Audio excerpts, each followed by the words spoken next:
Et ce qui les sépare, ça s'appelle une césure. Voilà. Donc on est dans la structure de l'Alexandre. Bon, ça, c'était pour l'anthologie.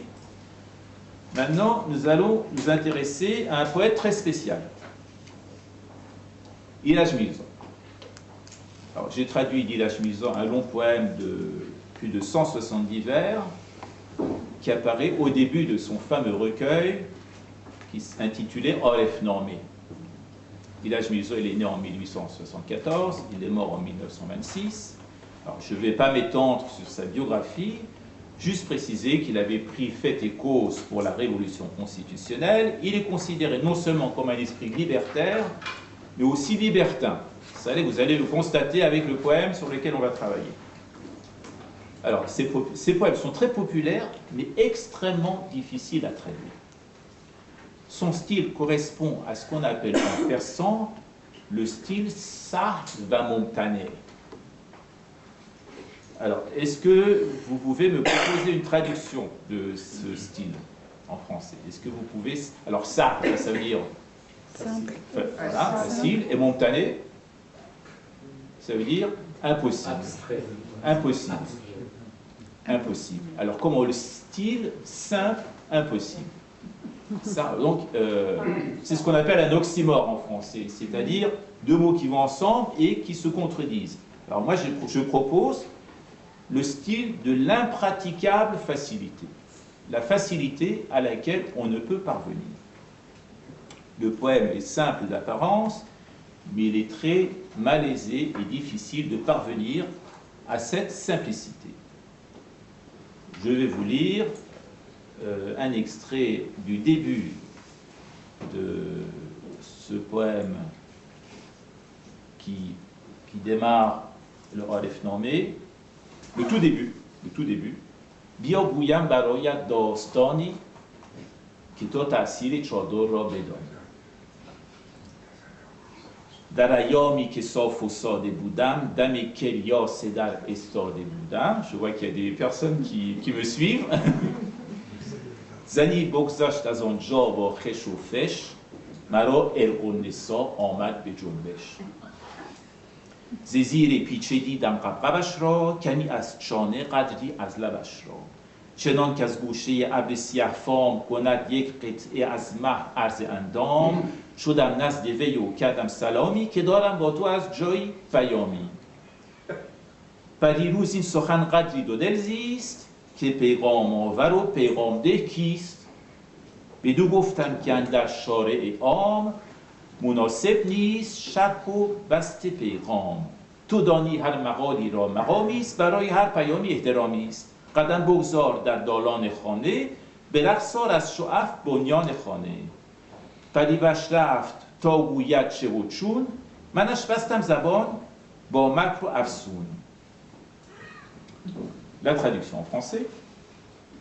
Entends de ma bouche ce conte singulier du Tchador dont l'effet m'est si particulier. Du temps où j'étais pur et simple et sans apprêt, du seuil de mon logis, je restais au plus près. Par là vint une femme agitée de froufrou, mes mollets parcourus de frissons peu au prou. Son voile s'écartant ô stupeur, que vit-on? Un peu de sa gorge, ses lèvres et son menton. Ainsi qu'à la frontière des nuages lourds et sombres, la lune dénudée se libère de l'ombre. Alors je m'approchai de la forme lascive, me disant porteur d'une urgente missive. La divine silhouette ne savait que songer de ceux qui étaient mes mots, honnêtes ou mensongers. Je lui dis ainsi que l'usage l'ordonne, parler haut en public et mal, Dieu me pardonne. Tout propos, tu le sais, exige une position, à tout secret, il est une vénération. Porte donc ton pas gracieux en ma demeure, ses bases en frémiront de joie et de bonheur. Légère comme un ange, elle entra au logis, j'affûtai mon langage de ruse et de magie. Alors, on va travailler sur un vers en persan qui m'a donné beaucoup de mal, j'en ai beaucoup bavé pour le traduire.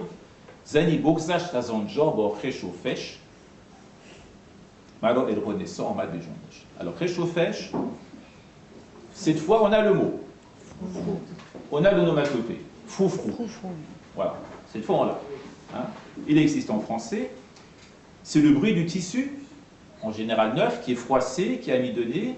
Alors dans le dictionnaire, je trouve aussi resh-resh, ça existe, qui signifie la même chose.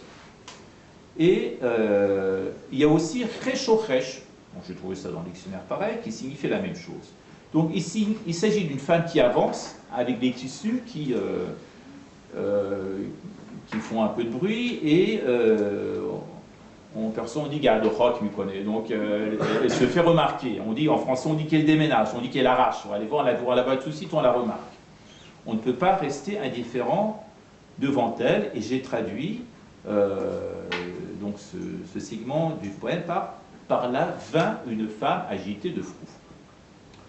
La deuxième partie du poème, la deuxième moitié, c'est beaucoup plus compliqué.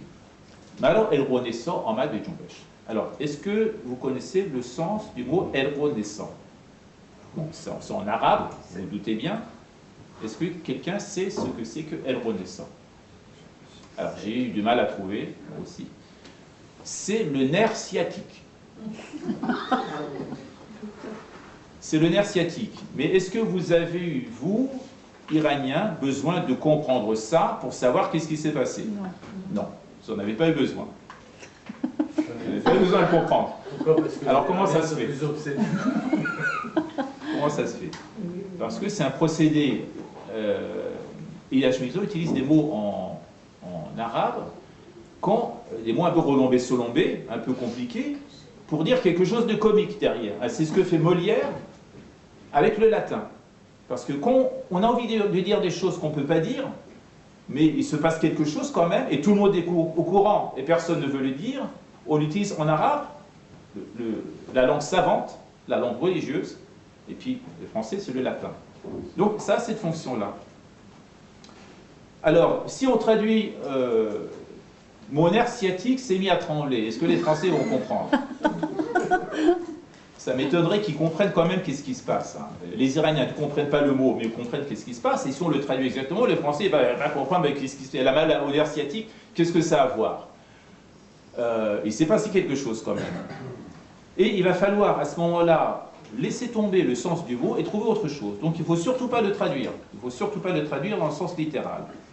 Et c'est pourquoi j'ai utilisé l'expression « mes mollets ».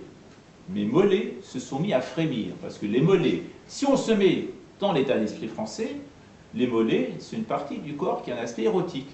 Quand une femme se déplace, et l'on jupe, on regarde ses mollets.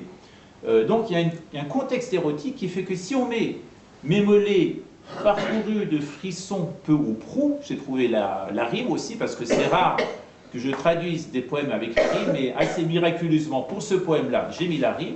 Donc les Français vont comprendre que si mes mollets se mettent à frémir, je suis excité, il va se passer quelque chose. Donc j'ai trouvé cet artifice pour ce vers en particulier. Alors je précise aussi, pour la partie très technique, que nous sommes dans la forme du Masnavi. Donc ce sont des poèmes de 11 pieds. C'est très classique. Le Shahnameh aussi est construit sur le modèle de 11 pieds. Et l'équivalent, j'ai trouvé, donc l'alexandrin, forcément, en 12 pieds pour le français. Alors, le deuxième... alors oui, pour ajouter que, bon, Ilya Shmizo, vous connaissez tous un petit peu, il avait cette particularité, c'est pourquoi c'est tellement difficile de traduire. Il mélangeait des mots en turc, en arabe et en français. Donc des langues qu'il connaissait, qu'il maîtrisait couramment.